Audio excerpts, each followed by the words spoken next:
2017년 7월 16일 평양 방송국 분장실 거울 앞에 앉아 있었습니다. 거울 속 여자는 제가 아니었어요. 퉁퉁 부은 왼쪽 뺨 위로 분칠이 두껍게 덮이고 있었습니다. 등 뒤에서 보이부 지도원이 제 어깨를 꽉 쥐었어요. 뼈에 닿을 만큼 깊이 파고드는 손가락이었습니다. 김영희 동무, 대본 다 외웠겠지. 실수하면 어떻게 되는지 본인이 제일 잘할 거 아닌가. 곧 카메라 빨간불이 들어오면 저는 서울에서의 3년을 쓰레기 같은 나날이었다고 말해야 합니다. 한 달 전만 해도 서울 방송국에서 커피를 마시며 자유를 노래하던 여자였던 제가 지금은 죽음보다 더한 거짓말을 해야 합니다. 도대체 어디서부터 잘못된 걸까요? 이것은 두 개의 이름을 가지고 두 번 탈북한 여자의 이야기입니다.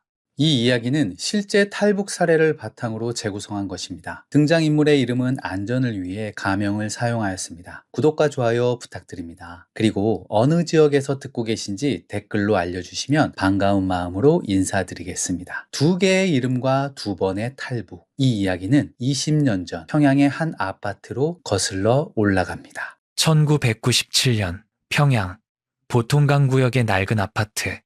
제 이야기는 거기서 시작됩니다. 여러분, 평양이라고 하면 높은 빌딩과 넓은 도로를 떠올리시겠지만 제가 살던 곳은 그런 평양이 아니었어요. 보통강 근처 오래된 5층짜리 아파트였습니다. 엘리베이터는 고장난 지 오래였고 겨울이면 복도벽에 성에가 꼈어요. 수돗물은 하루에 2시간만 나왔습니다. 새벽 5시에서 7시 사이.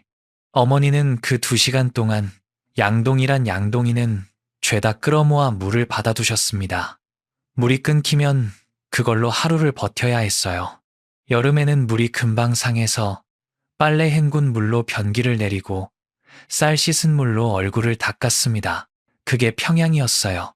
바깥에서 보는 것과 안에서 사는 것은 전혀 달랐습니다. 아버지는 조선중앙방송위원회 소속 조명기사였어요. 남한으로 치면 KBS 같은 곳의 기술직이라고 보시면 됩니다. 핵심 계층은 아니었지만 방송국에서 일한다는 이유 하나로 평양 거주권을 유지할 수 있었어요. 여기서 잠깐 설명이 필요한 게 있습니다. 북한에서는 출신 성분이라는 게 있어요. 태어날 때부터 정해지는 신분제도인데 핵심 계층, 동요 계층, 적대 계층 셋으로 나뉩니다. 쉽게 말하면 태어날 때부터 천장이 정해져 있는 거예요. 아버지는 동료 계층이었지만 방송국 기술 인력이 부족해서 평양에 남을 수 있었습니다. 언제 쫓겨나도 이상하지 않은 아슬아슬한 자리였어요. 아버지는 평생 카메라 뒤에서 조명을 비추는 사람이었습니다. 무대 위에 배우들이 빛나도록 자기 얼굴은 어둠 속에 묻어두는 사람. 크고 거친 손으로 조명 장비를 다루시던 모습이 아직도 눈에 선해요. 못이 박이고 갈라진 손이었습니다. 장비를 조이는 렌치를 돌릴 때마다 손등에 핏줄이 불끈 솟았어요. 하지만 그 손이 제 머리를 쓸어넘길 때는 세상에서 가장 부드러운 손이 되었습니다. 퇴근길에 가끔 촬영장에서 남은 사탕을 주머니에 넣어오셨어요. 영희야, 이거 먹어라. 아무한테도 말하면 안 된다. 작은 목소리로 그렇게 말씀하시며 제 손바닥에 사탕을 올려주셨습니다. 사탕 포장지가 바스락거리는 소리를 아직도 기억해요. 사탕 하나에 세상을 다 가진 기분이었습니다. 잠들기 전까지 입안에서 단맛이 맴돌았어요. 아버지가 사탕을 구해오지 못한 날에는 빈 주머니를 뒤적이시다가 멋쩍은 웃음을 지으셨습니다. 그 웃음이 사탕보다 더 오래 기억에 남아있어요. 어머니 박순덕은 평범한 인민반 부녀자였습니다.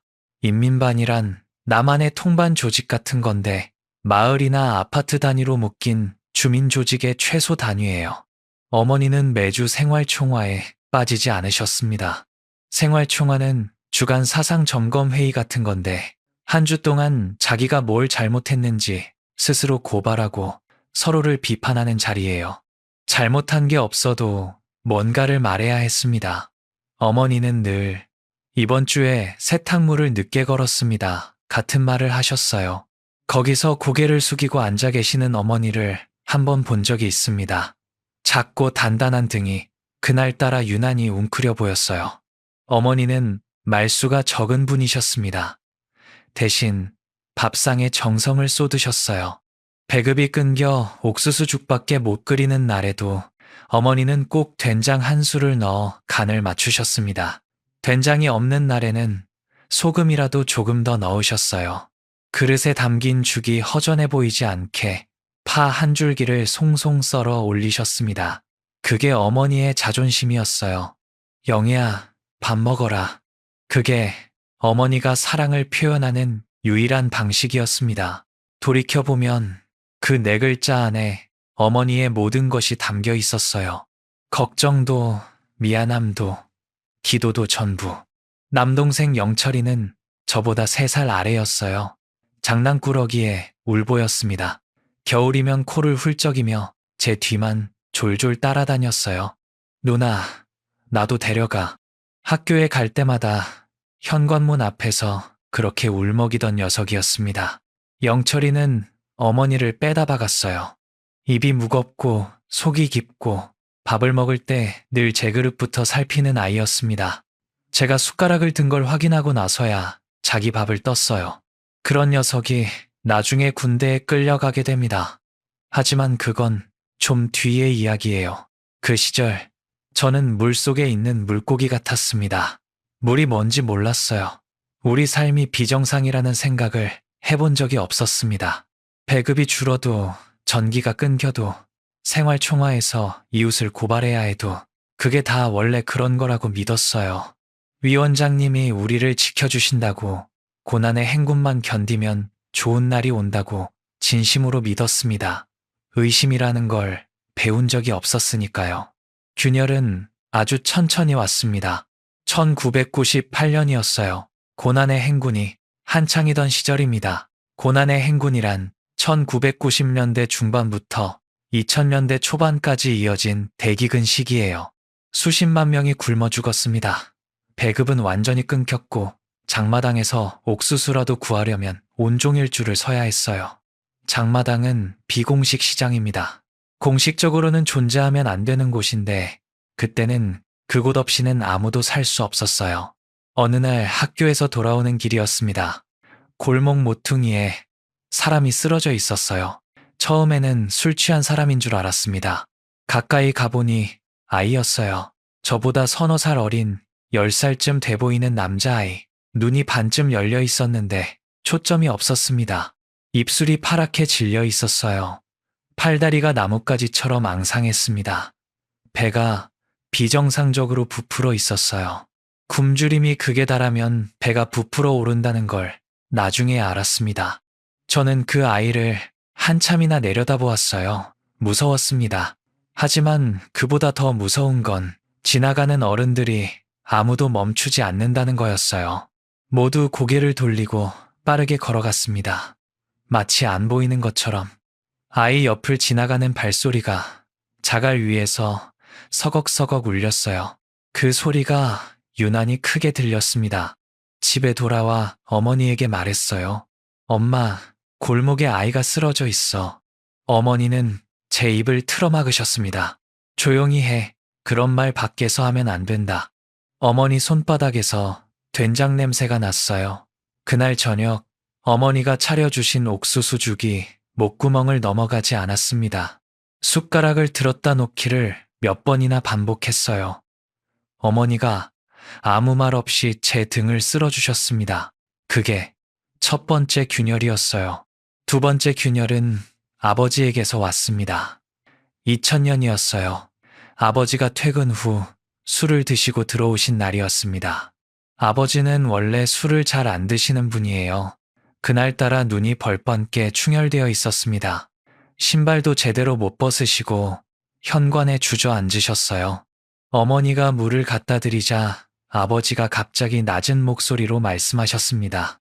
오늘 위에서 내려온 특별방송 촬영했는데 식량 창고가 가득 찬 장면을 찍으라더군. 아버지는 잠시 멈추셨어요. 한숨이 새어 나왔습니다. 근데 그 창고 텅 비었어. 소품팀이 가짜 쌀 포대를 갖다 놓았어. 속에는 모래가 들어 있었어. 아버지 목소리가 떨리고 있었습니다. 내가 그 거짓말에 조명을 비춘 거야. 모래포대가 쌀처럼 보이게. 아버지는 그 말을 하고 한참을 가만히 앉아 계셨어요. 주먹을 쥐었다 폈다 하시는 게 보였습니다. 어머니가 아버지 등을 쓸어주셨어요. 아무 말 없이. 저는 방구석에서 이불을 뒤집어 쓰고 그 대화를 들었습니다. 모래포대, 가짜 쌀, 아버지가 비춘 조명, 뭔가가 가슴속에서 삐걱거리기 시작했어요. 하지만 그게 뭔지는 아직 몰랐습니다. 유리잔에 실금이 간 것처럼 눈에는 보이지 않지만 안에서 무언가가 틀어지고 있었어요. 세 번째 균열은 동생이었습니다. 2004년 영철이가 군에 입대했어요. 20살이었습니다. 북한에서 남자군 복무 기간은 10년이에요. 10년. 20살에 들어가면 30살에 나오는 겁니다. 영철이는 함경북도 국경경비대에 배치되었습니다. 처음에는 편지가 왔어요. 삐뚤빼뚤한 글씨로 누나 보고 싶다고 쓴 편지. 종이가 얼마나 허름했는지 글씨 위로 손가락 자국이 번져 있었습니다. 추운 곳에서 곱은 손가락으로 연필을 쥐고 쓴 게 분명했어요. 편지 끝에는 늘 누나 밥 잘 먹고 있어 라고 적혀 있었습니다. 그게 영철이의 방식이었어요. 제 걱정부터 하는 녀석. 그런데 2006년 어느 날을 끝으로 편지가 뚝 끊겼습니다. 아버지가 수소문했지만 부대에서는 전출 갔다는 말만 되풀이했어요. 전출이 어디로 갔는지는 알려주지 않았습니다. 아버지가 직접 찾아가셨어요. 함경북도까지 기차를 타고 이틀을 걸려서. 하지만 부대 앞에서 그대로 쫓겨나셨습니다. 빈손으로 돌아오신 아버지의 등이 전보다 훨씬 구부정해져 있었어요. 어머니는 매일 밤 영철이 이름을 부르며 우셨습니다. 이불 속에서 새어나오는 가느다란 울음소리. 아버지는 입술을 깨물고 아무 말 없이 벽만 바라보셨어요. 나중에 떠도는 소문을 들었습니다. 국경 경비 중 탈영했다는 이야기. 두만강을 건너다 총에 맞았다는 이야기. 중국에서 잡혀 수용소로 끌려갔다는 이야기. 어떤 게 진실인지 알 수 없었어요. 확실한 건 단 하나, 영철이가 사라졌다는 것뿐이었습니다. 아버지의 머리카락이 그해 겨울 사이에 하얗게 셌어요. 지팡이를 짚기 시작하신 것도 그 무렵이었습니다. 참나무로 깎은 투박한 지팡이였어요. 마을 목수한테 부탁해서 만든 건데 아무런 장식도 없었습니다. 손잡이 부분만 아버지 손에 맞게 달아서 반들반들했어요. 아버지는 그 지팡이를 팔의 연장처럼 짚고 다니셨습니다. 조명 장비를 다루시던 크고 거친 손이 이제는 지팡이를 쥐는 데 쓰이고 있었어요. 여러분, 그때 제가 무슨 생각을 했는지 아세요? 동생을 찾아야 한다고 생각했습니다.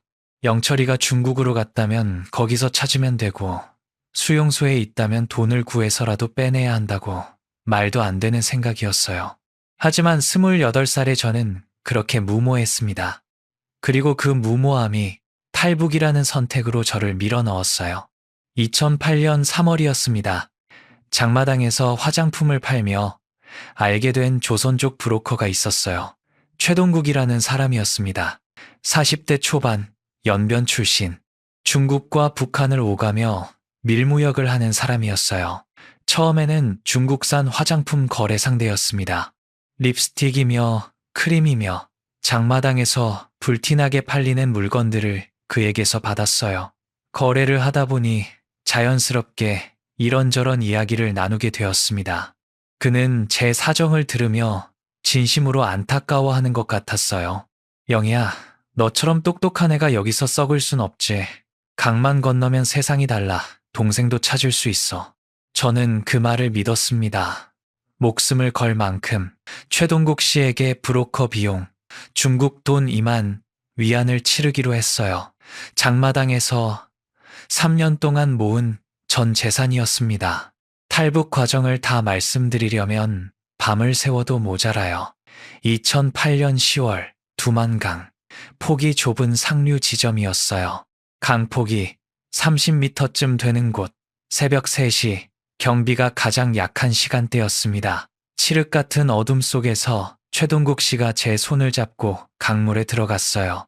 10월의 두만강은 얼음장이었습니다. 물이 허벅지를 적시는 순간 칼로 살을 베는 듯한 고통이 온몸을 훑었어요. 이를 악물었습니다. 영철이 얼굴을 떠올렸어요. 강 중간쯤에서 발이 미끄러져 물속에 빠졌습니다. 최동국 씨가 제 팔을 낚아채 끌어올렸어요. 버텨. 조금만 더. 그의 목소리가 물소리에 묻혀 간신히 들렸습니다. 중국 땅에 기어올랐을 때 젖은 바지가 얼어붙어 허벅지에 달라붙었어요. 살이 찢어지는 것 같았습니다.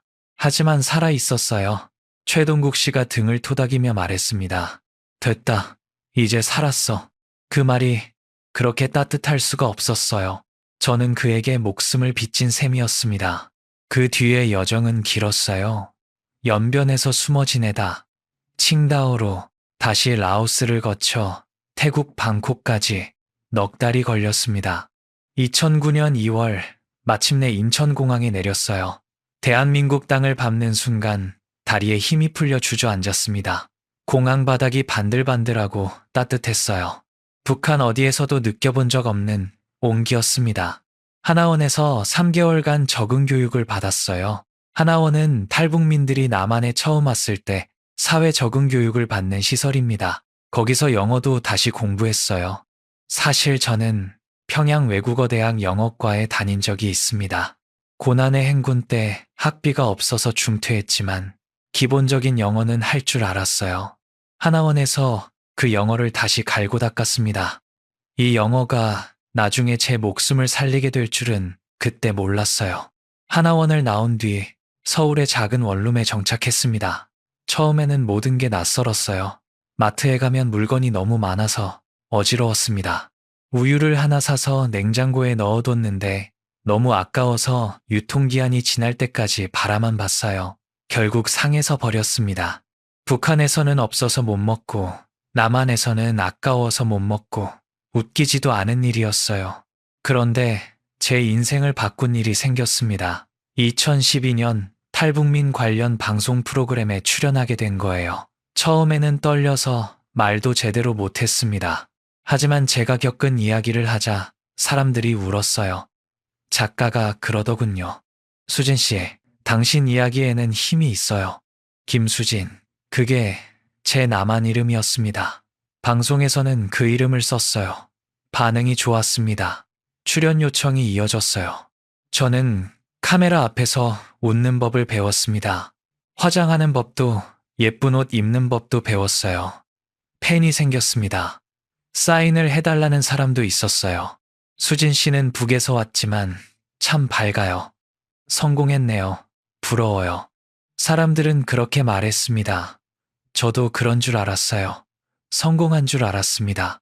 하지만 조명이 꺼지면 어둠이 왔습니다. 텅 빈 원룸으로 돌아오면 정막이 짐승처럼 입을 벌리고 기다리고 있었어요. 밤 11시, 도시의 소음이 잦아들면 어김없이 휴대전화를 만지작거렸습니다. 브로커를 통해 연결되는 국제전화, 한 통에 3만 원, 지지직거리는 잡음 사이로 어머니 목소리가 들려올 때마다 숨이 턱 막혔어요. 영인이, 우리 영이 맞아? 어머니 목소리는 3년 전보다 훨씬 갈라지고 메말라 있었습니다. 어머니, 저예요. 건강하시죠? 돈 보낸 건 받으셨어요? 매달 50만 원씩 브로커를 통해 보내고 있었어요. 3년 동안 한 번도 빠지지 않았습니다. 어머니는 늘 같은 말씀을 하셨어요. 그래, 받았다. 우린 괜찮다. 너만 잘 살면 된다. 괜찮지 않다는 걸 저는 알고 있었습니다. 탈북자 가족에 대한 보이부 감시가 갈수록 심해지고 있다는 소문을 들었으니까요. 보이부는 남한의 국정원 같은 곳인데 훨씬 무서운 곳입니다. 비밀 경찰이에요. 그들이 우리 부모님을 지켜보고 있었습니다. 너만 잘 살면 된다. 그 말이 사랑인 줄 알면서도 칼날처럼 가슴을 베었어요. 아버지 소식은 더 힘들었습니다. 2015년 아버지가 뇌출혈로 쓰러지셨다는 연락을 받았어요. 병원에 약이 없어 제대로 치료를 못 받으셨다고 했습니다. 북한 병원이란 게 남한 분들은 상상이 안 되실 거예요. 건물은 있는데 약이 없습니다. 의사는 있는데 주사기가 없어요. 마취 없이 수술을 하기도 합니다. 아버지는 반신불수가 되셨어요. 지팡이 없이는 한 발짝도 떼지 못하시게 되었습니다. 평생 조명을 비추시던 그 크고 거친 손이 숟가락 하나 제대로 못 쥐게 되셨다는 거예요. 전화기 너머로 아버지의 어눌한 목소리가 들렸습니다. 영희, 아바지, 괜찮다. 그 말씀에 목이 메어 아무 대답도 할 수 없었어요. 보일러가 돌아가 바닥이 뜨끈해질 때마다 평양 냉골방에서 떨고 계실 부모님 생각에 가슴이 미어졌습니다. 저는 여기서 따뜻한 방에서 자고 배불리 먹고 다이어트를 한다며 음식을 남기기도 하는데 고향에 계신 부모님은 오늘 끼니나 때우셨을까? 죄책감이 밥알처럼 목구멍에 걸려 넘어가지 않는 날이 많았어요. 물을 마셔도 풀리지 않는 갈증이었습니다. 동생 영철이 소식은 여전히 감감했어요. 살아있는지 죽었는지조차 알 수 없었습니다. 방송에서는 환하게 웃었어요. 자유가 얼마나 소중한지 몰랐어요. 대한민국에서 새 삶을 찾았습니다. 전부 진심이었습니다. 하지만 그 진심의 뒤편에는 밤마다 이불을 뒤집어 쓰고 삼키는 울음이 있었어요. 나 혼자만 살자고 부모 형제를 사지에 두고 도망친 배신자. 그 꼬리표가 보이지 않는 족쇄가 되어 제 발목을 깊이 파고들고 있었습니다. 솔직히 말씀드리면 저는 그때 이미 금이 가 있는 유리잔이었어요. 겉으로는 멀쩡해 보였지만 안에서부터 갈라지고 있었습니다. 누군가 손가락 하나만 튕기면 산산조각 날 수 있는 상태. 그리고 그 손가락이 찾아왔습니다. 2017년 6월의 어느 무더운 날이었습니다. 휴대전화가 울렸어요. 발신자 표시 제한. 받는 순간 최동국 씨 목소리가 들려왔습니다. 수진아, 나다. 9년 만에 듣는 목소리였어요. 두만강에서 제 손을 잡아 끌어올려준 그 사람. 오빠라 불렀던 사람. 반가움이 먼저 치밀어 올랐습니다. 하지만 그의 목소리는 평소와 달랐어요. 다급하고 은밀했습니다. 불길한 예감이 목덜미를 스쳤어요. 무슨 일이에요, 오빠? 정적이 흘렀습니다. 2초, 3초쯤 수화기 너머에서 그가 침을 삼키는 소리가 들렸어요. 그가 입을 열었습니다. 네, 아버지가 많이 위독하시다. 뇌출혈이 재발하셨는데 약도 못 쓰고 계셔. 지금 아니면 다시는 아버지 얼굴 못 볼지도 모른다. 손에 들고 있던 대본이 바닥으로 떨어졌습니다. 눈앞이 캄캄해졌어요. 이성적으로 판단하면 위험한 제안이었습니다. 탈북자가 중국에 간다는 건 호랑이 굴에 제 발로 들어가는 것과 다름없으니까요. 중국 공안에 잡히면 북한으로 강제 송환됩니다. 송환되면 수용소행이에요. 운이 나쁘면 공개처형. 그걸 모를 리 없었습니다. 하지만 위독하다. 마지막이라는 단어 앞에서 제 이성은 마비되어 버렸어요. 아버지. 지팡이를 짚고 비틀거리시는 아버지. 숟가락도 못 쥐시는 아버지. 그 아버지가 죽어가고 있다는 겁니다. 최동국 씨는 제 망설임을 눈치챈 듯 부드럽게 말했어요. 북한으로 들어가는 거 아니야. 중국 심양까지만 와. 거기서 돈도 전달하고 내가 손을 써뒀으니 화상으로라도 아버지 얼굴 볼 수 있게 해줄게. 안전해. 내가 다 알아봤어. 그 말이 썩은 동아줄인 줄도 모르고 저는 생명줄처럼 움켜쥐었습니다. 여러분, 솔직히 말씀드리겠습니다. 지금 돌이켜보면 의심할 구석이 한두 가지가 아니었어요. 9년 동안 연락 한 번 없던 사람이 갑자기 전화를 한 것도 그렇고 아버지 상태를 그가 어떻게 아는지도 이상했습니다. 화상통화를 연결해준다는 것도 말이 안 되는 얘기였어요. 북한에서 외부와 화상통화가 가능할 리 없으니까요. 하지만 저는 보고 싶은 것만 보았습니다. 죄책감이 제 눈을 멀게 했어요. 평생 고생만 하신 아버지, 따뜻한 밥 한 끼, 대접 못한 불효, 반신불수로 쓰러지셨는데 약값 한 번 제대로 보태드리지 못한 죄, 그 빚을 갚을 수 있는 마지막 기회라고 생각했습니다. 이게 제 결함이에요. 사람을 너무 쉽게 믿고 죄책감 앞에서 판단력을 잃어버리는 것. 그날도 그랬습니다. 은행으로 달려갔어요. 통장에서 500만 원을 현금으로 뽑았습니다. 5만 원짜리 100장. 은행원이 이렇게 큰 돈을 현금으로 찾으시려고요? 하고 물었어요. 해외여행 경비요. 태연한 척 대답했지만 목소리가 갈라졌습니다. 돈다발을 가방 깊숙이 넣으며 주문처럼 되뇌었어요. 중국은 괜찮아. 국경만 넘지 않으면 돼. 약간만 전해주고 바로 오는 거야. 출국 이틀 전 방송국 작가 언니에게 문자를 보냈습니다. 언니, 저 며칠만 머리 좀 식히고 올게요. 다음 주 녹화 전까진 꼭 돌아갈게요. 그게 마지막 인사가 될 줄은 몰랐어요. 하지만 이 문자가 나중에 제 목숨을 살리는 실마리가 됩니다. 그때는 알 수 없었지만요. 출국날 아침이 밝았습니다. 2017년 6월 23일 서울 하늘은 야속할 만큼 맑고 푸르렀어요. 여행 가방 지퍼를 닫는데 손이 떨렸습니다.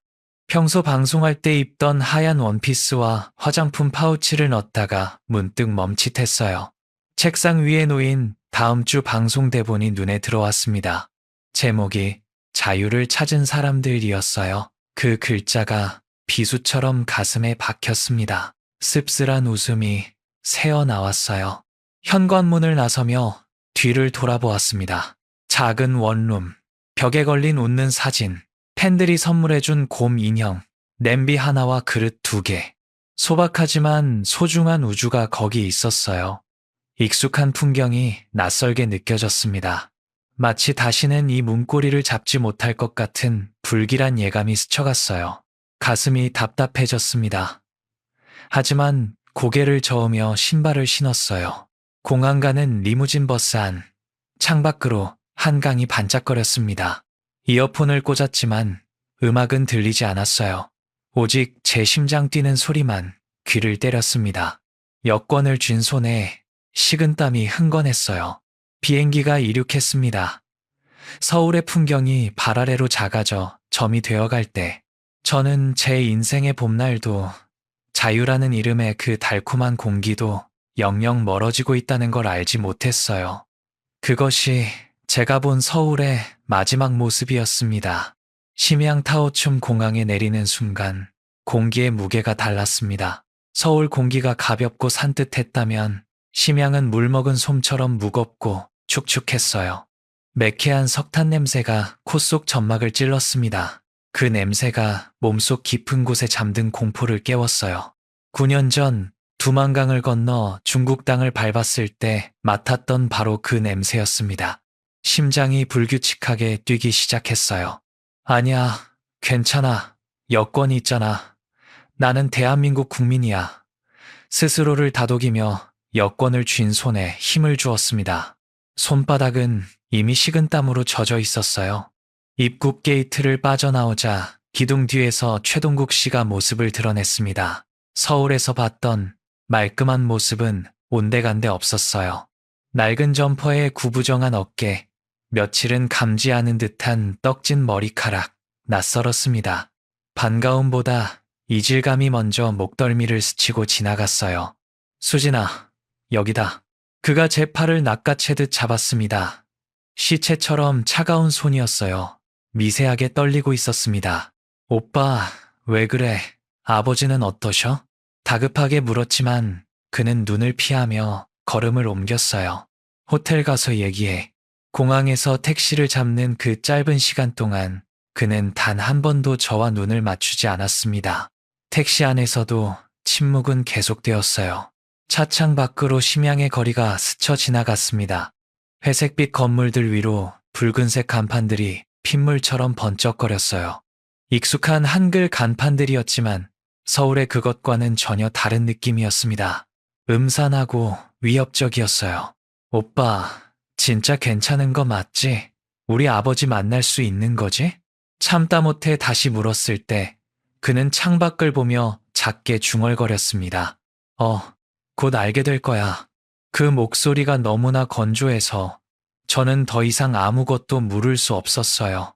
불길한 예감이 뱀처럼 발목을 휘감아 올라오고 있었습니다. 서탑거리 뒷골목에 허름한 호텔이었습니다. 엘리베이터 없는 3층 건물. 삐걱거리는 나무 계단을 올라갈 때마다 곰팡이 냄새가 코를 찔렀어요. 3층, 302 호방. 문을 열자마자 최동국 씨가 커튼부터 쳤습니다. 대낮인데도 동굴처럼 어두워졌어요. 형광등 하나가 껌뻑거리며 불안하게 방을 비추고 있었습니다. 앉아, 물 좀 줄게.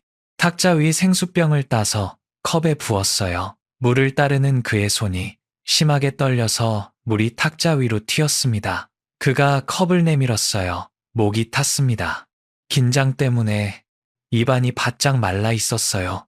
의심은 들었지만 아버지라는 단어가 저를 무장해제시켰습니다. 생사를 함께 넘은 사이인데 그렇게 믿으며 물을 받아 마셨어요. 미지근한 물이 목구멍을 타고 넘어갔습니다. 그 순간 최동국 씨가 안도의 한숨을 내쉬는 게 보였어요. 그 한숨이 무슨 뜻인지 그때는 몰랐습니다. 약속한 시간이 지났지만 연결책은 오지 않았어요. 대신 제 몸에 이상한 변화가 생기기 시작했습니다. 처음에는 손끝이 저릿하더니 곧이어 혀가 마비되는 느낌이 들었어요. 시야가 흐려지고 세상이 빙글빙글 돌았습니다. 오빠, 나 왜 이러지? 몸이 이상해. 비틀거리며 침대 모서리를 잡고 주저앉았어요. 최동국 씨는 부축하지 않았습니다. 무표정한 얼굴로 시계만 보고 있었어요. 똑똑똑 방문을 두드리는 소리, 소름 끼치도록 규칙적이고 건조한 소리였습니다. 최동국 씨가 벌떡 일어나 문을 열었어요. 문 밖에 건장한 남자 셋이 서 있었습니다. 입가는 웃고 있었지만 눈은 차가웠어요. 옷깃에 달린 김일성 배지가 형광등 불빛에 번쩍였습니다. 보이부 요원들이었어요. 흐릿한 의식 속에서도 본능적인 공포가 척추를 타고 내려갔습니다. 바닥을 기어 최동국 씨 바짓단을 잡았어요. 오빠, 아니지. 이거 아니잖아. 우리 약속했잖아. 그는 저를 내려다보지 않았습니다. 보이부원을 향해 고개를 숙이며 말했어요. 약속한 건 지켜주시는 겁니까? 우두머리가 누런 봉투를 꺼내 최동국 씨 가슴팍에 툭 던졌습니다. 수고했다. 공화국은 배신자를 지구 끝까지 쫓아가서 처단하지만 협조자는 잊지 않는 법이지. 세어봐라. 중국 위안화 다발이었어요. 5만 위안. 남한 돈으로 치면 800만 원 남짓. 돈을 확인하는 최동국 씨의 손이 떨리고 있었습니다. 한참 뒤에 알게 되었어요. 최동국 씨의 가족, 연변에 있는 아내와 딸이 보이부에 잡혀 있었다는 걸 그도 인질이었습니다. 저를 넘기지 않으면 가족이 죽는 상황이었어요. 그렇다고 배신이 용서되는 건 아닙니다. 하지만 미워만 할 수도 없었어요. 우리 둘 다 같은 체제의 먹이였으니까요. 미안하다. 나도 살아야지. 문 닫히는 소리와 함께 그가 남긴 마지막 말이었습니다. 보이부원이 제 머리채를 잡아 바닥에 내리쳤어요. 쇠맛이 입안에 퍼졌습니다. 굵은 주사 바늘이 팔뚝을 파고들었어요. 살려주세요. 여권, 내 여권. 의식이 점점 멀어졌습니다. 흐릿해지는 시야 속에서 서울 원룸에 두고 온 곰 인형이 보였어요. 어머니가 보고 싶었습니다. 엄마, 나 집에 가고 싶어. 그게 마지막 생각이었어요. 눈을 떴을 때 저는 승합차 바닥에 짐짝처럼 구겨져 있었습니다. 손목과 발목이 케이블 타이로 묶여 살을 파고들었어요. 입에는 테이프가 감겨 있었습니다. 차창 밖으로 검푸른 강물이 보였어요. 압록강이었습니다. 강 건너편 불빛 하나 없는 어둠이 저를 기다리고 있었어요.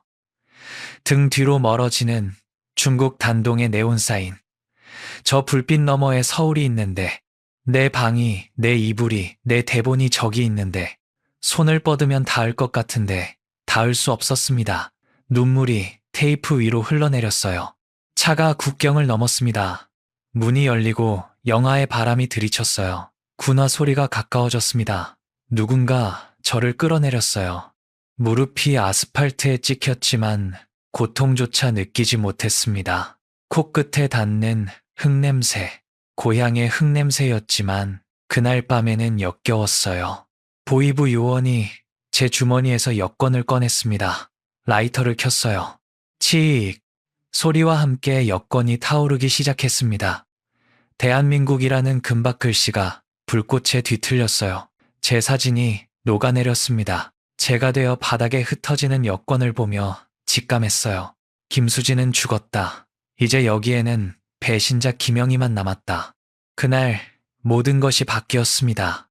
눈을 떴을 때 하얀 천장이 보였습니다. 형광등 불빛이 눈을 찔렀어요. 여기가 어딘지 한참을 가늠하지 못했습니다. 몸을 일으키려 했지만 팔다리에 힘이 없었어요. 약물 때문이었습니다. 혀가 부은 것처럼 입안이 텁텁했고 머리 안에서 종이 울리는 것 같았어요. 고개를 돌리니 창밖으로 대동강이 흐르고 있었습니다. 평양이었어요. 말이 좋아 안전가옥이지 창살 없는 감옥이나 다름없었습니다. 방은 3평 남짓한 좁은 공간이었어요. 침대 하나, 탁자 하나, 의자 하나. 그게 전부였습니다.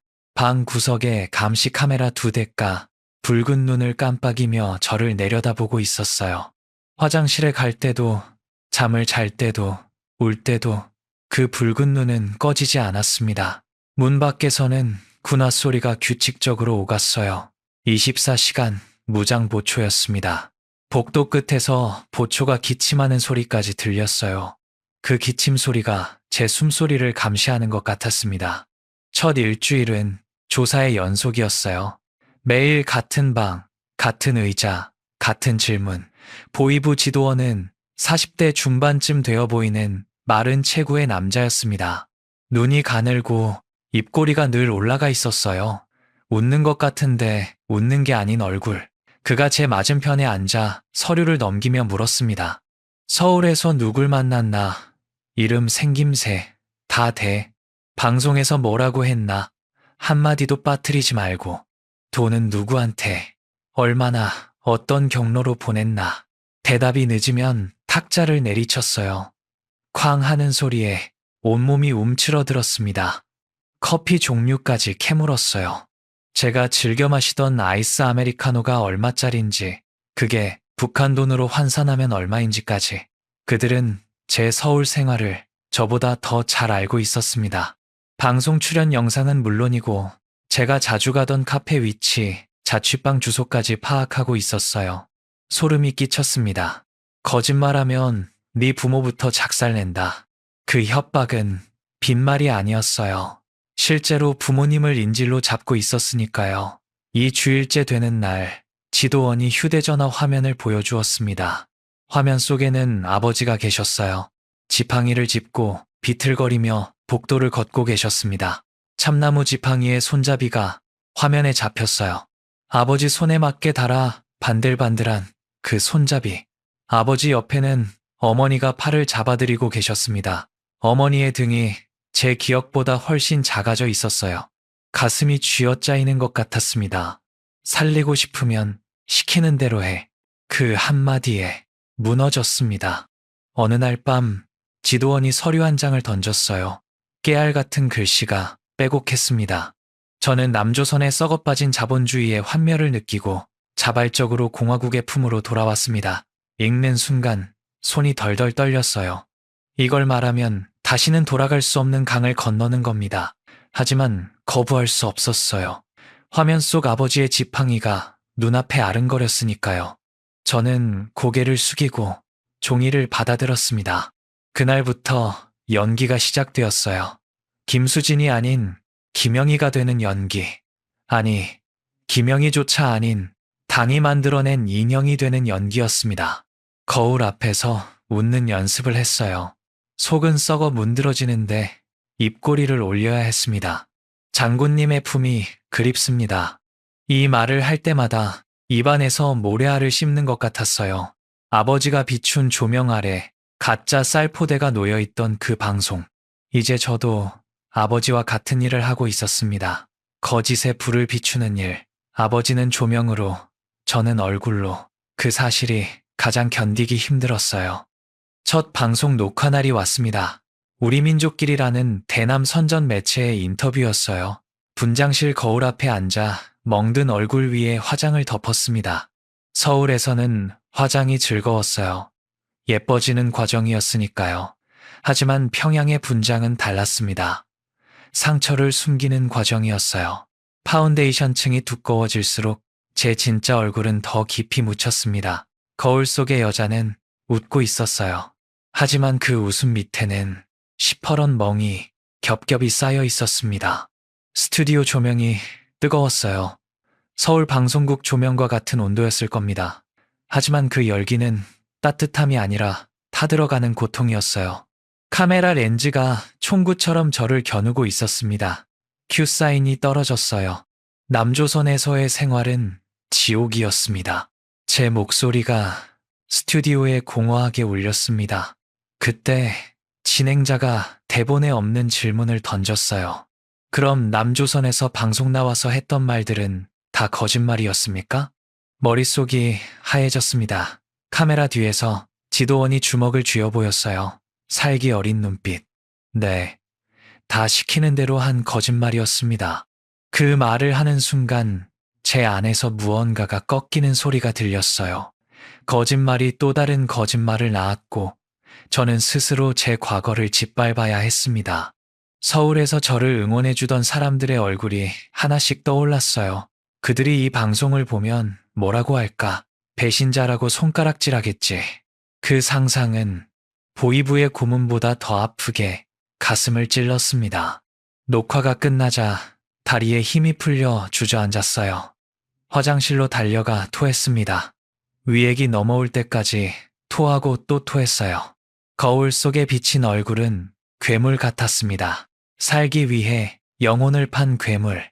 그날 밤 이불을 뒤집어 쓰고 소리 없이 울었어요. 서울의 친구들, 방송국 작가 언니, 팬들 얼굴이 떠올라 괴로웠습니다. 시간이 흘렀어요. 한 달, 두 달, 석 달. 저는 점점 완벽한 거짓말쟁이가 되어갔습니다. 평양 시내를 산책하는 장면, 놀이공원에서 웃는 장면, 가족과 식사하는 장면, 전부 연출이었어요. 식탁이 기름진 음식은 촬영이 끝나면 보이부원들이 챙겨갔습니다. 우리에게는 찌꺼기만 남았어요. 카메라가 꺼지면 웃음도 함께 꺼졌습니다. 촬영용 한복을 벗고 나면 다시 때 묻은 옷으로 갈아입어야 했어요. 화면 속 세상과 현실 사이에는 건널 수 없는 골이 패어 있었습니다. 가장 힘든 건 부모님 눈을 보는 거였어요. 오랜만에 만난 아버지는 지팡이를 짚고 비틀거리며 나오셨습니다. 뇌출혈 후유증으로 말씀을 잘 못하셨지만 눈빛은 살아 있었어요. 아버지가 제 손을 잡고 하염없이 우셨습니다. 어눌한 발음으로 미안하다를 되풀이하셨어요. 그 앞에서 억지로 웃어 보여야 했습니다. 아버지, 나 괜찮아. 여기 오니까 너무 좋아. 아버지는 고개를 돌리셨어요. 아버지도 아셨습니다. 이 모든 게 연극이라는 걸, 딸이 가족을 살리려고 어릿광대 노릇을 하고 있다는 걸. 그때 아버지가 어눌한 발음으로 말씀하셨어요. 너 텔레비 잘 나오더라. 엄지를 치켜 세우셨습니다. 선전방송에 나오는 딸을 보고 하시는 말씀이었어요. 한심하다는 뜻인지, 그래도 살아있어 다행이라는 뜻인지, 아니면 아버지 특유의 서투른 위로인지, 웃어야 할지, 울어야 할지 모르겠더라고요. 그 순간만큼은 조금 웃었습니다. 아버지도 입꼬리가 미세하게 올라갔어요. 찰나의 웃음이었지만 그게 아버지와 나눈 마지막 웃음이 될 줄은 몰랐습니다. 어머니는 저를 볼 때마다 죄인처럼 고개를 숙이셨어요. 제가 가져온 돈으로 쌀을 사고 고기를 사면서도 밥을 넘기지 못하셨습니다. 어느 날 밤 어머니가 부엌에서 혼잣말을 하시는 걸 들었어요. 내 새끼, 그 좋은 세상에서 왜 여기로 다시 왔니? 그 탄식이 가슴에 대모처럼 박혔습니다. 하지만 어머니 입을 막아야 했어요. 집안 어딘가에 도청장치가 있을지 몰랐으니까요. 어머니, 그런 말 마세요. 조고품이 제일 따뜻하잖아요. 제 입에서 나오는 말이 역겨웠습니다. 여러분, 사랑하는 사람 앞에서 진심을 말하면 죽는다는 게 어떤 기분인지 아십니까? 안아주고 싶은데 안아줄 수 없고, 울고 싶은데 울 수 없고, 미안하다는 말조차 못하는 거예요. 카메라가 없는 곳에서도 저는 연기를 멈출 수 없었습니다. 그게 저를 미치게 만들었어요. 1년쯤 지나자 제 이용 가치가 떨어지기 시작했습니다. 처음에는 열광하던 매체들도 시들해졌어요. 남한에서도 제 존재가 잊혀가고 있었겠죠. 지도원의 태도가 달라졌습니다. 동무가 야로, 김영희 동무가 이 갓나로 바뀌었어요. 대놓고 하대하기 시작했습니다. 어느 날 지도원이 저를 은밀한 방으로 불렀어요. 탁자 위에 서울에서 찍었던 사진들이 흩어져 있었습니다. 친구들과 파티하는 사진, 수영장에 간 사진, 촛불을 들고 있는 사진. 이거 봐라. 아주 가관이구만. 자본주의물이 뼛속까지 들었어. 비아냥거리던 그가 갑자기 목소리를 낮추었어요. 우리가 널 살려두는 건 딱 하나. 선정가치 때문이야. 근데 이제 그 약발도 다 떨어져가. 그럼 넌 뭐가 되겠나. 그냥 조국을 배신한 쓰레기일 뿐이지. 등골이 서늘해졌습니다. 토사구팽이었어요. 한 번만 더 기회를 주십시오. 뭐든지 하겠습니다. 제가 무릎을 꿇고 빌자 그는 묘한 미소를 지으며 제 턱을 들어 올렸어요. 그래, 그럼 이번엔 좀 더 센 걸 해볼까? 남조선 국정원이 널 납치하려고 했다고 증언해. 그리고 네가 알던 탈북자들 명단, 그거 다 내놔. 이름, 연락처, 주소까지 싹 다. 탈북자 명단. 그것만은 넘길 수 없었어요. 제 동료들을, 제 친구들을 죽음으로 모는 짓이었으니까요. 서울에서 함께 웃고 함께 울고 서로의 상처를 보듬어주던 사람들. 그들의 이름을 넘기는 건 그들의 목숨을 넘기는 거였습니다. 망설이자 지도원이 제 머리채를 잡아 탁자에 내리쳤어요. 이마에서 피가 흘러 시야를 가렸습니다. 사흘이다. 사흘 안에 명단 안 내놓으면 네 부모 수용소행이야. 관리소, 남한으로 치면 정치범 수용소예요. 들어가면 나올 수 없는 곳, 그곳에 부모님을 보낼 수는 없었습니다. D-3. 시한이 정해진 순간 제 안에서 무언가가 바뀌었어요. 공포와 절망 사이를 헤매다 분노가 치밀어 올랐습니다. 친구들을 팔아넘기고 부모님과 저의 목숨을 연장할 것인가 아니면 여기서 끝낼 것인가 이 두 가지 선택 사이에서 머리가 쪼개질 것 같았어요. 하지만 세 번째 길이 있었습니다. 도망치는 것, 미친 짓이라는 걸 알았어요. 하지만 가만히 앉아서 죽는 것보다는 나았습니다. D-2. 밤새 잠을 이루지 못했어요. 이마의 상처보다 마음의 상처가 더 쓰라렸습니다. 창밖에 비가 내리고 있었어요. 빗소리를 들으며 머릿속을 정리했습니다. 탈출에 필요한 것은 세 가지였어요. 첫째, 보초를 통과할 방법. 둘째, 평양 밖으로 나갈 교통수단. 셋째, 국경을 넘을 브로커. 첫째는 김태일이 있었습니다. 김태일, 24살, 함경북도 농촌 출신의 어린 병사였어요. 안전가옥 경비를 서는 하사 계급의 군인. 남한으로 치면 갓 전역할 나이의 청년이에요. 고향에 병든 어머니가 계셨습니다. 폐결핵이라고 했어요. 약값이 필요한 아이였습니다. 처음에는 중국산 담배를 건네며 말을 트기 시작했어요. 장마당에서 돌아다니는 담배를 촬영차 외출할 때 몰래 사서 갖다 주었습니다. 그 다음에는 50불. 매달 한 번 화장실에서 만나 손바닥에 지폐를 쥐어주었어요. 10달, 한 번도 빠지지 않았습니다. 처음에는 경계하던 그의 눈이 석 달쯤 지나자 누그러졌어요. 6달째에는 어머니 이야기를 꺼내기 시작했습니다. 우리 어머니 피가래를 토하신대요. 약이 있어야 하는데. 그 말을 들을 때 제 어머니가 겹쳐 보였어요. 김태일은 뇌물의 대상이었지만 동시에 저와 비슷한 처지의 사람이었습니다. 그가 유일한 구멍이었어요. 둘째, 교통수단은 브로커를 통해 해결해야 했습니다. 문제는 연락 방법이었어요. 보이부가 선전 촬영용으로 준 휴대전화가 있었습니다. 통화 기록은 감시당했지만 장마당에서 돌아다니는 중국 유심칩을 끼우면 감시망을 우회할 수 있었어요. 촬영차 평양 시내를 돌아다니며 그 사실을 알게 되었습니다. 유심칩 하나를 촬영 도중 화장실에서 장마당 아줌마한테 300위안에 샀어요. 이 전화기가 탈출의 열쇠가 될 줄은 그때 몰랐습니다. 셋째, 브로커. 장마당에서 화장품 장사를 하던 시절의 인맥이 아직 살아있었어요. 중국 유심칩을 끼우고 떨리는 손가락으로 번호를 눌렀습니다. 짧은 문자 하나를 보냈어요. 사흘 안에 나가야 합니다. 평양입니다. 답장이 올지 확신할 수 없었어요. 전화기를 쥐고 어둠 속에서 기다렸습니다. 1시간, 2시간. 새벽 2시, 전화기가 진동했어요. 신의주 루트, 비용 1,000불, 접선 장소 추후 통보. 손이 떨렸습니다. 1,000불, 비상금이 있었어요. 감시원 김태일에게 뇌물을 주고 조금씩 빼돌린 달러 뭉치가 방구석 장판 밑에 숨겨져 있었습니다. 500불짜리 뭉치 2개와 잔돈. 10달 동안 한 푼 한 푼 모은 돈이었어요.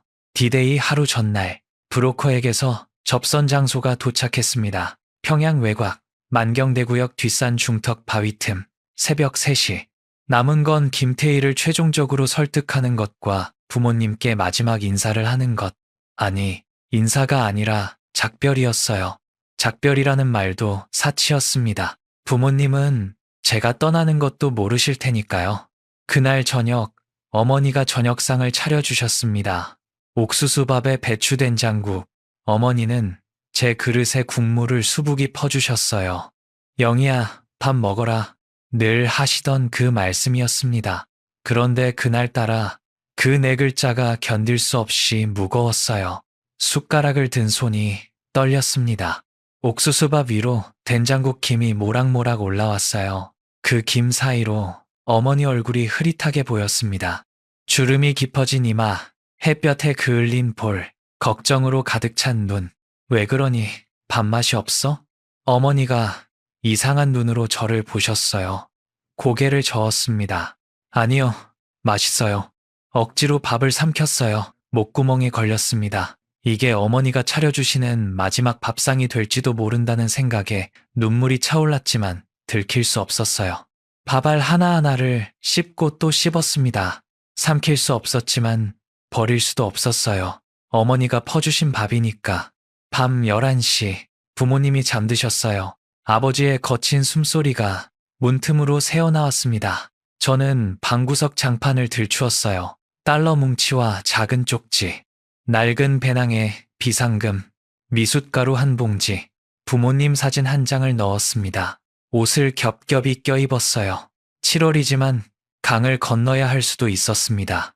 새벽 2시, 복도 끝 의자에 김태일이 앉아 있었어요. 고양이처럼 발소리를 죽여 다가갔습니다. 인기척에 그가 화들짝 눈을 떴어요. 김중사 동무, 접니다. 그의 눈이 경계심으로 가득 찼습니다. 총을 고쳐 잡았어요. 저는 주머니에서 100달러짜리 5장을 꺼내 보였습니다. 500불. 초록색 지폐를 보자 그의 눈동자가 흔들렸어요. 이거 줄 테니 뒷문 열어두세요. 10분만 있다가 잠금 장치 확인하는 척 하면서요. 미쳤어. 이거 걸리면 나 총살이야. 낮게 으르렁거렸지만 그의 손은 이미 돈을 향해 뻗고 있었어요. 내일이면 저 국정원 첩자라고 자백할 거예요. 그럼 김중사 동무가 저한테 담배 사다 준 거, 물건 구해준 거 다 밝힐 겁니다. 같이 죽을래요? 아니면 모른 척 할래요? 협박 반, 회유 반. 제 목소리는 의외로 차분했어요. 그는 침을 꼴깍 삼키더니 돈을 낚아챘습니다. 10분이다. 난 화장실 간 거야. 그가 돌아서는 순간 불러 세웠어요. 김중사 동무. 뭐, 어머니 약값 보태세요? 그가 멈칫했어요. 어둠 속이라 표정은 보이지 않았습니다. 하지만 짧은 침묵이 흘렀어요. 가. 그 한마디뿐이었습니다. 고향에 병든 어머니를 둔 24살짜리 병사. 제가 떠난 뒤 그에게 어떤 일이 닥쳤을지 생각하면 지금도 가슴이 아픕니다. 김태일이 사라지자 부모님 방으로 향했어요. 문틈에서 아버지의 거친 숨소리, 어머니의 고른 숨소리가 섞여 들렸습니다. 방문을 열까? 깨워서 같이 가자고 할까? 불가능했어요. 거동조차 힘든 아버지를 모시고 경비를 뚫는 건 자살 행위였습니다. 셋이 가면 셋 다 죽습니다. 혼자 나가서 살아남아야 부모님을 구할 방법이라도 찾을 수 있었어요. 머리로는 그렇게 계산하면서도 발이 떨어지지 않았습니다. 문 앞에서 한참을 서 있었어요. 조용히 큰 절을 올렸습니다. 아버지, 어머니, 불효녀를 용서하세요. 꼭 살아서 다시 데리러 올게요. 입술을 깨물어 울음을 삼켰어요. 피맛이 났습니다. 그때였습니다. 어머니가 뒤척이며 잠꼬대를 하셨어요. 영희야, 밥 먹어라. 가슴이 무너졌습니다. 무릎이 꺾였어요. 주저앉을 뻔했습니다. 하지만 이를 악물고 일어섰어요. 거실로 나왔습니다. 신발장 위에 놓인 아버지의 지팡이가 눈에 들어왔어요. 참나무 지팡이. 손잡이가 닳아 반들반들한 홀린 듯 지팡이를 집어들었습니다. 아버지의 체온이 남아있는 것 같았어요. 배낭 옆에 꽂고 현관문을 나섰습니다. 차가운 새벽 공기가 뺨을 때렸어요. 뒤는 없습니다. 앞만 보고 달려야 했어요. 약속대로 뒷문은 열려 있었습니다. 비가 내리고 있었어요. 빗속으로 몸을 던졌습니다. 안전가옥 담장을 넘어 야산으로 뛰어들었어요. 진흙탕에 미끄러지고 나뭇가지에 얼굴이 긁혔지만 멈출 수 없었습니다. 어둠 속에서 부엉이 울음소리가 들렸어요. 추격자의 호루라기처럼 들려 소름이 끼쳤습니다. 만경대구역 뒷산 중턱, 바위 틈.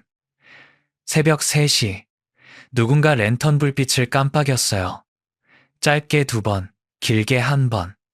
약속된 신호, 오셨습니까? 낯선 사내의 목소리였습니다. 브로커 박씨, 30대 후반쯤 되어 보이는 다부진 체격의 남자였어요. 돈은 가져오셨지요? 대뜸 돈부터 물었습니다. 품에서 젖은 달러 뭉치를 꺼내 건넸어요. 그는 돈을 쎄더니 고개를 끄덕였습니다. 서둘러야 합니다. 신의주까지 차로 3시간. 날이 밝기 전에 강변에 도착해야 합니다. 낡은 트럭 짐칸에 올라탔어요. 방수포 아래에 몸을 웅크렸습니다. 기름 냄새와 흙 냄새가 뒤섞였어요. 트럭이 덜컹거릴 때마다 등뼈가 짐칸 바닥에 부딪혔습니다. 비는 점점 거세졌어요. 방수포 위로 빗방울이 두드리는 소리가 북소리처럼 울렸습니다. 첫 번째 관문은 평양 외곽 검문소였습니다. 트럭이 속도를 줄이자 심장이 목까지 올라왔어요. 방수포 틈으로 붉은 불빛이 비쳤습니다. 검문소 조명이었어요. 트럭이 멈춰 섰습니다. 어디 가는 차냐? 병사의 목소리가 들렸어요. 젊은 목소리였습니다. 박 씨가 창문을 열며 대답했어요. 신의주 인민위원회 물자 수송이요. 여기 통행증 있소. 서류를 건네는 소리가 났습니다. 종이 넘기는 바스락 소리가 영원처럼 길었어요. 짐칸에 뭐 실었소? 숨이 턱 막혔습니다. 방수포 아래서 제 심장 소리가 트럭 밖까지 들릴 것 같았어요. 주먹을 꽉 쥐었습니다. 손톱이 손바닥에 파고들었어요. 농자재요. 비료하고 호미. 박 씨의 목소리는 태연했습니다. 정적이 흘렀어요. 2초, 3초, 4초. 시간이 늘어지듯 흘러갔습니다. 병사가 짧게 내뱉었어요. 트럭이 다시 움직였습니다. 등을 타고 식은땀이 주르륵 흘러내렸어요. 검문소가 뒤로 사라졌을 때 그제서야 숨을 내쉬었습니다. 두 번째 관문은 개천 부근 도로의 이동초소였어요. 첫 번째보다 분위기가 험악했습니다. 군인 4명이 트럭을 에워쌌어요. 한 명이 짐칸 뒤로 돌아왔습니다. 방수포 끝을 잡더니 반쯤 들어올렸어요. 달빛이 짐칸 안으로 들어왔습니다. 제 발끝에서 30cm쯤 떨어진 곳까지 심장이 멈추는 줄 알았어요. 숨을 참았습니다. 폐가 터질 것 같았어요. 손가락 하나 까딱할 수 없었습니다. 1초, 2초. 비료포대 위에 숨은 제 몸이 그 어둠 속에서 나무 토막처럼 굳어 있었어요. 야, 비 때문에 방수포가 풀렸나 보네. 군인이 중얼거렸습니다. 방수포를 다시 덮었어요. 발소리가 멀어졌습니다. 트럭이 출발했어요. 눈에서 눈물이 쏟아졌습니다. 공포 때문인지 안도 때문인지 구분이 되지 않았어요. 신의주 외곽에 도착한 건 새벽 5시 반이었습니다. 하늘이 희부옇게 밝아오고 있었어요. 시간이 없었습니다. 박 씨가 트럭을 세우고 짐칸을 열었어요. 여기서 강변까지 2km, 저는 여기까지입니다. 돈을 건네며 물었습니다. 강변에서 어떻게 건너요? 그건 본인이 알아서 하시오. 나는 여기까지만 계약했소. 차갑지만 솔직한 대답이었어요. 돈 이상의 것을 기대한 제가 바보였습니다. 혼자였어요. 갈대밭과 옥수수밭 사이로 난 오솔길을 걸었습니다. 진흙이 신발을 빨아들였어요. 멀리서 개 짖는 소리가 들렸습니다. 새벽 공기가 차가웠어요. 코끝이 시렸습니다. 강이 보이기 시작했어요. 압록강, 강 건너편에 중국 불빛이 희미하게 반짝이고 있었습니다. 세 번째 관문, 강변 경비초소였어요. 사실 이건 관문이 아니라 지뢰밭이었습니다. 피하는 수밖에 없었어요. 갈대밭에 엎드려 초소를 관찰했습니다. 병사 2명이 초소 안에 앉아 있었어요. 한 명은 졸고 있었고 한 명은 담배를 피우고 있었습니다. 서치라이트가 30초 간격으로 강변을 훑고 있었어요. 서치라이트가 왼쪽으로 돌아갈 때 30초의 틈이 생겼습니다. 그 30초 안에 갈대밭을 빠져나와 강물에 들어가야 했어요. 숨을 고르며 서치라이트의 움직임을 세었습니다. 1번, 2번, 3번 리듬을 외웠어요. 네 번째, 서치라이트가 왼쪽으로 돌았습니다. 뛰었어요. 갈대가 얼굴을 핥히었습니다. 신발이 진흙에 빠졌어요. 벗겨진 채로 달렸습니다. 맨발에 자갈이 박혔지만 느낄 겨를이 없었어요. 강물이 발목을 적셨습니다. 무릎까지, 허벅지까지. 7월이지만 강물은 차가웠어요. 불어난 물살이 거셌습니다. 서치라이트가 돌아왔어요. 불빛이 등 뒤를 스치는 게 느껴졌습니다. 거기 누구냐? 서라. 고함 소리가 강변을 울렸습니다. 뒤이어 총소리, 탕, 물기둥이 3m 옆에서 솟구쳤어요. 머리를 물속에 쳐박았습니다. 탕, 탕, 물기둥이 왼쪽에서 오른쪽에서 솟구쳤어요. 어둠 속에서 총구의 불꽃이 반딧불처럼 번쩍였습니다. 저는 머리를 물속에 쳐박고 헤엄쳤어요. 눈을 뜰 수 없었습니다. 흙탕물이 코와 입으로 밀려 들어왔어요. 폐가 터질 것 같았습니다. 물속에서 귀가 먹먹해지고 세상의 소리가 전부 사라졌어요. 오직 제 심장 소리만 물을 타고 둥둥둥 울렸습니다. 내가 죽으면 끝이야. 물속에서 그 생각만 되뇌었어요. 내가 죽으면 보이부 놈들이 또 거짓말하겠지. 사고사였다고. 남조선 첩자였다고. 제가 서울에서 했던 말들, 웃었던 얼굴들, 사랑했던 사람들, 그 모든 게 거짓으로 덮여버릴 겁니다. 그건 안 됩니다. 살아야 해요. 살아서 증언해야 합니다. 오기가 치밀었어요. 팔을 휘저었습니다. 왼쪽 어깨에 불이 붙는 듯한 통증이 왔어요. 총알은 아니었습니다. 떠내려오던 나뭇가지가 어깨를 찍은 거였어요. 하지만 그 순간에는 구분할 겨를이 없었습니다. 그냥 헤엄쳤어요. 강 한가운데쯤이었습니다. 물살이 가장 거센 지점이었어요. 몸이 빙글빙글 돌았습니다. 어디가 위고 어디가 아래인지 알 수 없었어요. 물이 코로 들어와 기관지를 찔렀습니다. 컥컥 기침이 나왔지만 소리를 낼 수 없었어요. 물속에서 배낭이 부력을 만들었습니다. 미숫가루 봉지와 빈 공간에 갇힌 공기가 배낭을 띄워 올렸어요. 그 힘으로 간신히 물 위에 얼굴을 내밀었습니다. 푸하, 거친 숨을 들이켰어요. 강 건너편, 중국 땅의 불빛이 보였습니다. 희미하지만 분명히 존재했어요. 단동의 불빛. 저 불빛 너머에 자유가 있었습니다. 저는 그 불빛을 등대 삼아 팔을 저었어요. 총소리가 점점 멀어졌습니다.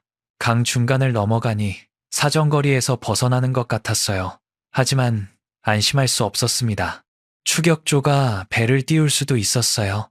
다리에 쥐가 났습니다. 오른쪽 종아리가 돌덩이처럼 굳었어요. 왼팔로만 저었습니다. 한 번, 두 번, 세 번. 숫자를 세며 헤엄쳤어요. 11, 12, 13. 숫자를 세는 것 말고는 의식을 붙잡아둘 방법이 없었습니다. 14, 15. 팔이 더 이상 올라가지 않았어요. 16.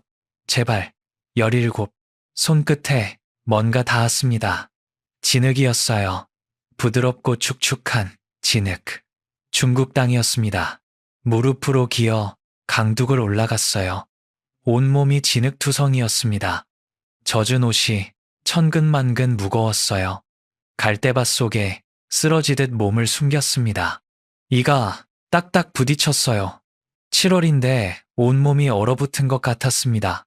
갈대 잎사귀가 뺨을 스쳤어요. 그 가벼운 감촉이 유난히 선명하게 느껴졌습니다. 살아있어서 느낄 수 있는 감촉이었어요. 살아남았습니다. 하지만 기쁨보다 슬픔이 먼저 밀려왔어요. 고개를 돌려 강 건너를 바라보았습니다. 불빛 하나 없는 어둠. 그 어둠 속 어딘가에 부모님이 계셨어요. 지금쯤 보이부가 들이닥쳤겠죠. 아버지의 거친 숨소리, 어머니의 놀란 눈, 지팡이를 짚고 끌려나가시는 아버지의 뒷모습이 눈앞에 그려졌습니다. 제가 살겠다고 강물에 뛰어든 그 시각, 부모님은 짐승처럼 끌려가고 계셨을 거예요. 배낭 옆에 꽂혀 있던 아버지 지팡이를 꺼냈습니다. 젖어서 무거웠어요. 참나무 결이 물을 머금어 어두운 빛을 띠고 있었습니다. 지팡이를 가슴에 안고 웅크렸어요. 코를 가까이 대니 물냄새 사이로 희미하게 나무 냄새가 났습니다. 아버지 냄새였어요. 소리 없는 통곡이 터져 나왔습니다.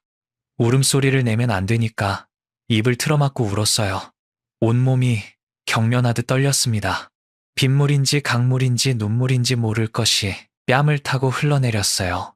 얼마나 그렇게 있었는지 모릅니다. 하늘이 밝아오고 있었어요. 동쪽 하늘이 연한 살구색으로 물들기 시작했습니다. 멀리서 닭 우는 소리가 들렸어요. 움직여야 했습니다. 이대로 있으면 중국 공안에 잡힐 수 있었어요. 젖은 몸을 일으켜 세웠습니다. 다리가 풀려 비틀거렸어요. 갈대밭을 빠져나와 농로를 따라 걸었습니다. 맨발이었어요. 자갈이 발바닥을 찔렀지만 감각이 없었습니다. 얼마쯤 걸었을까? 밭에서 일하러 나온 농부와 마주쳤어요. 60쯤 되어 보이는 남자였습니다. 얼굴이 검게 그을려 있었고 등이 활처럼 굽어 있었어요. 거친 손에 호미를 들고 계셨습니다. 그가 저를 보더니 걸음을 멈추었어요. 진흙투성이에 맨발, 젖은 옷, 피 묻은 얼굴. 제 꼴이 어땠을지 상상이 가시겠죠. 아이고, 꼴이 이게 뭐니? 조선말이었어요. 조선족이었습니다. 그는 묻지도 따지지도 않았어요. 호미를 내려놓고 자기 윗옷을 벗어 제 어깨에 걸쳐 주었습니다. 땀 냄새와 흙 냄새가 섞인 사람 냄새가 났어요. 따뜻했습니다. 오래도록 느끼지 못했던 낯선 사람의 온기였어요. 그 냄새에 눈물이 또 났습니다. 그가 저를 자기 집으로 데려갔어요. 작은 농가였습니다. 흙벽에 슬레이트 지붕, 마당에는 옥수수대가 쌓여 있었어요. 부엌에서 뜨거운 옥수수죽을 끓여주었습니다. 사기 그릇에 담긴 누런 죽, 김이 모락모락 올라왔어요. 숟가락을 드는데 손이 떨려서 죽이 흘러내렸습니다. 한술 떴어요. 뜨거운 죽이 목구멍을 타고 내려가는 느낌이 온몸에 퍼졌습니다. 위장이 놀라서 쥐어짜이는 것 같았어요. 하지만 멈출 수 없었습니다. 한 술, 두 술, 눈물을 흘리며 먹었어요. 살아있다는 감각. 그게 그렇게 죄스러울 수가 없었습니다. 정 아저씨라고만 알고 있어요. 성함을 제대로 여쭤보지도 못했습니다. 그분은 아내와 사별하고 혼자 농사를 짓고 계셨어요. 부엌 벽에 돌아가신 아내분 사진이 걸려 있었습니다. 제가 사정을 말씀드리자 고개를 끄덕이며 말했어요. 우리 어머니도 한국전쟁 때 피난민이었어. 그때 누가 밥 한 술 퍼줘서 살았다고 평생 말씀하셨지. 그러고는 마을 공중전화를 빌려주었습니다. 전화기를 잡았어요. 손이 떨렸습니다. 번호를 눌렀어요. 한국 영사관이었습니다. 평양 외국어대학에서 배운 영어가 떠올랐어요. 만약 중국어만 할 줄 알았다면 어디에 전화해야 할지도 몰랐을 겁니다. 영어로 더듬더듬 상황을 설명했어요. My name is Kim Soo-jin. I am a South Korean citizen. I need help. 수화기 너머에서 잠깐 정적이 흘렀습니다. 그리고 한국어가 들려왔어요. 김수진 씨, 위치를 알려주세요. 도와드리겠습니다. 그 한마디에 다리에 힘이 풀렸습니다. 전화기를 쥔 채 벽에 기대 주저앉았어요. 그때 미리 보내둔 문자가 살아 있었습니다. 제가 심양으로 떠나기 전 작가 언니에게 보냈던 그 문자. 며칠만 머리 식히고 올게요. 제가 돌아오지 않자 작가 언니가 경찰에 실종 신고를 했고 국정원을 거쳐 외교부까지 연결되어 있었어요. 영사관에서는 이미 김수진이라는 이름을 알고 있었습니다. 신원 확인이 빨랐어요. 그때 그 문자를 보내두길 잘했습니다. 아니, 작가 언니가 포기하지 않아준 덕이었어요. 이틀 뒤 영사관 직원이 저를 데리러 왔습니다. 깨끗한 승용차에 올라타는 순간 온몸에 힘이 빠졌어요. 차 안이 따뜻했습니다. 히터 바람이 얼굴을 감쌌어요. 젖은 머리카락이 천천히 말라갔습니다. 부드러운 좌석 등받이에 등을 기대자 눈이 감겼어요. 영사관 직원이 생수를 건네며 말했습니다. 많이 힘드셨죠? 이제 괜찮습니다. 그 목소리가 너무 부드러워서 눈물이 났어요. 북한에서는 아무도 그렇게 말해주지 않았습니다. 괜찮습니다라는 말. 그 세 글자가 세상에서 가장 따뜻한 말이었어요. 정 아저씨에게 인사를 드리러 갔지만 이미 밭으로 나가신 뒤였습니다. 부엌 탁자 위에 제가 먹다 남긴 옥수수죽 그릇이 그대로 놓여 있었어요. 그릇 옆에 쪽지를 남겼습니다. 아저씨, 은혜 잊지 않겠습니다. 꼭 다시 찾아뵙겠습니다. 그 약속을 지킬 수 있을지 모르겠어요. 비행기가 인천공항에 내렸습니다. 입국장을 빠져나오는 순간 형광등 불빛이 유난히 밝게 느껴졌어요. 사람들이 바쁘게 오가고 있었습니다. 누구도 저를 감시하지 않았어요. 누구도 제 어깨를 쥐지 않았습니다. 공항 바닥을 밟았어요. 반들반들하고 따뜻했습니다. 1년 전 이 바닥을 밟고 떠날 때와 같은 바닥이었어요.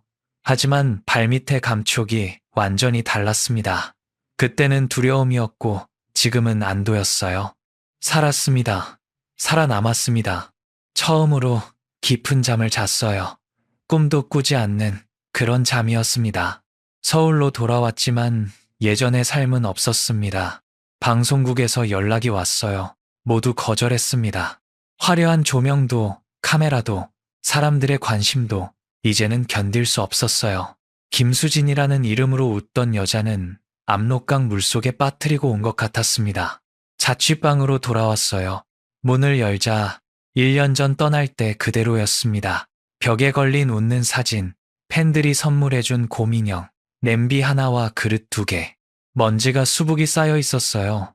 곰인형 위에 내려앉은 먼지를 털어주다가 한참을 멍하니 서 있었습니다.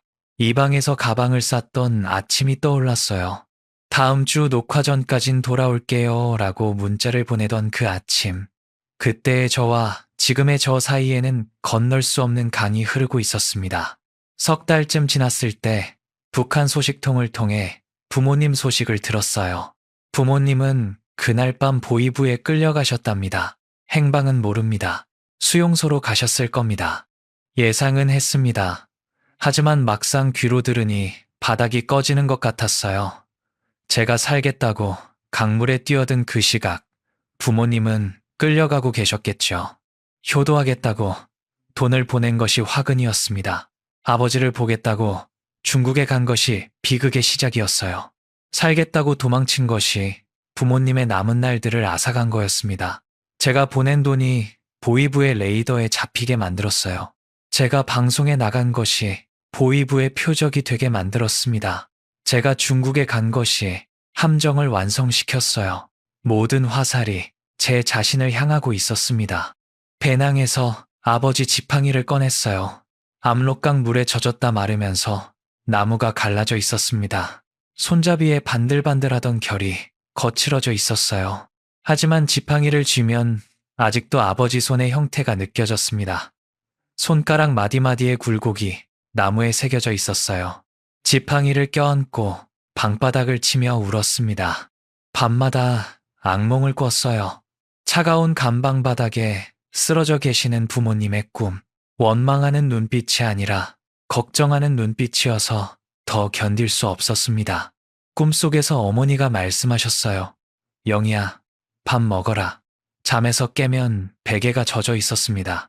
최동국 씨 소식도 수소문했어요. 아무것도 알 수 없었습니다. 연변에 아내와 딸이 풀려났는지, 그가 어디에 있는지. 미워해야 할 사람인데 미워할 수만은 없는 사람. 두만강에서 제 손을 잡아 끌어올려준 그 손과 심양호텔에서 고개를 돌리던 그 뒷모습이 하나의 사람 안에 있었어요. 동국 씨, 당신은 지금 어디에 있어요? 당신의 딸은 잘 지내고 있나요? 김태일, 고향에 병든 어머니를 둔 24살짜리 병사. 그 아이는 분명 처벌을 받았을 거예요. 제가 준 500불이 그 아이의 인생을 망친 건 아닌지, 아니면 그 돈으로 어머니 약이라도 사드렸을지 알 수 없습니다. 태일아, 네 어머니는 좀 나아지셨니? 알 길이 없어요. 정 아저씨에게는 감사 편지를 보냈습니다. 단동 근교마을 주소로. 하지만 편지가 반송되어 돌아왔어요. 수취인 불명이라는 도장이 찍혀 있었습니다. 이사를 가셨거나 아니면 더 이상 생각하지 않으려 했어요. 다만 그분이 끓여주신 옥수수죽의 온도를 저는 평생 잊지 못할 겁니다. 죽을 떠먹던 떨리는 손, 입안에 퍼지던 따뜻한 감촉. 그게 사람이 사람에게 줄 수 있는 가장 순수한 것이었어요. 1년이 지났습니다. 저는 작은 꽃집에서 일하고 있어요. 종로구 골목 안 햇볕이 잘 드는 가게입니다. 꽃을 다듬으며 마음의 상처도 조금씩 다듬고 있어요. 사람들은 저를 알아보지 못합니다. 화장기 없는 얼굴에 앞치마를 두르고 있으니까요. 가끔 텔레비전에서 북한 뉴스가 나오면 가슴이 철렁 내려앉지만 채널을 돌리지는 않습니다. 외면하지 않는 것, 그게 제가 할 수 있는 최소한의 일이에요. 가게 구석, 창가에 작은 화분 하나를 두었습니다. 이름 모를 들꽃이에요. 아버지 산소 대신 그 화분에 매일 물을 줍니다. 아버지, 오늘 날씨가 참 좋아요. 거기도 따뜻한가요? 허공에 대고 말을 겁니다. 대답은 없지만 바람에 흔들리는 꽃잎이 꼭 아버지 손짓 같아요.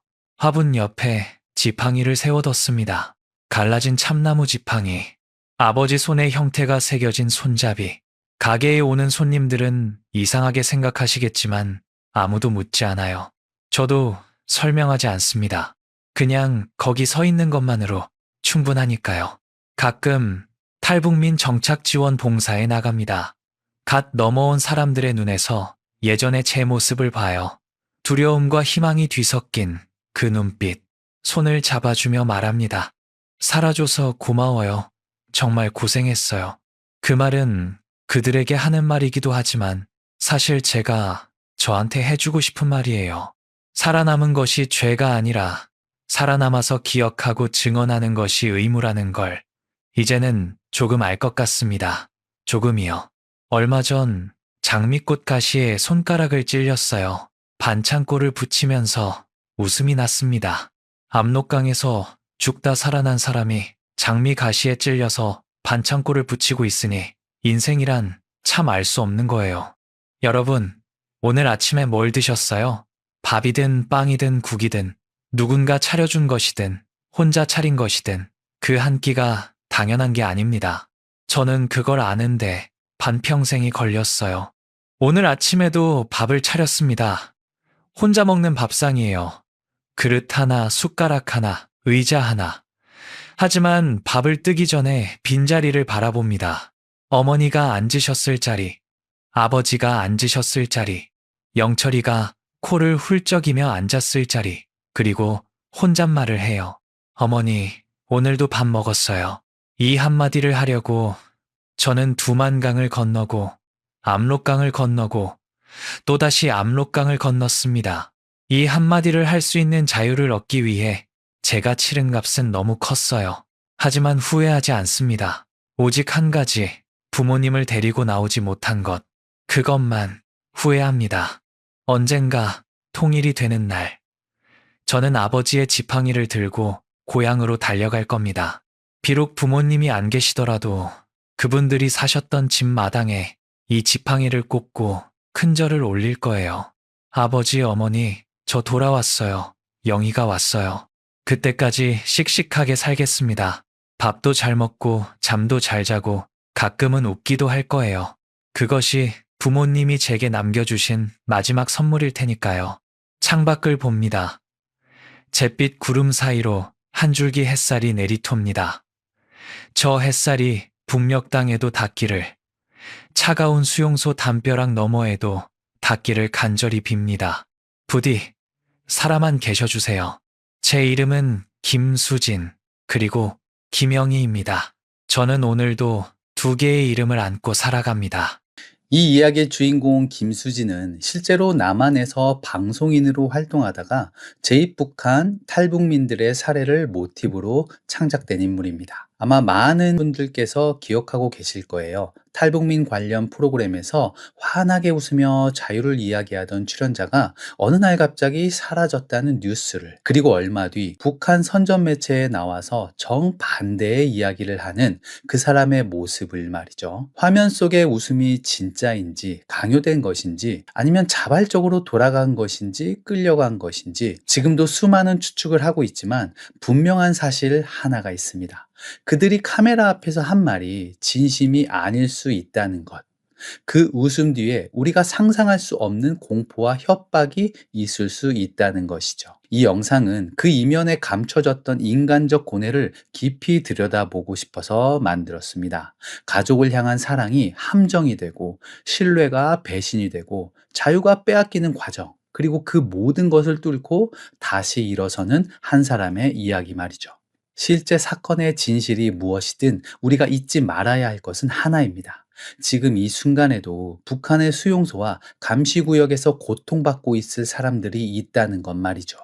그리고 남겨진 가족들이 소식 한 줄 없이 기다리고 있다는 사실 말입니다. 그들에게도 따뜻한 봄날이 찾아오기를, 진정한 자유의 빛이 닿기를 간절히 기원합니다. 여러분의 생각은 어떠신가요? 댓글로 남겨주시면 한 분 한 분 읽고 답 드리겠습니다. 오늘은 여기까지입니다. 시청해주셔서 감사합니다. 지금까지 탈북 감동 스토리였습니다.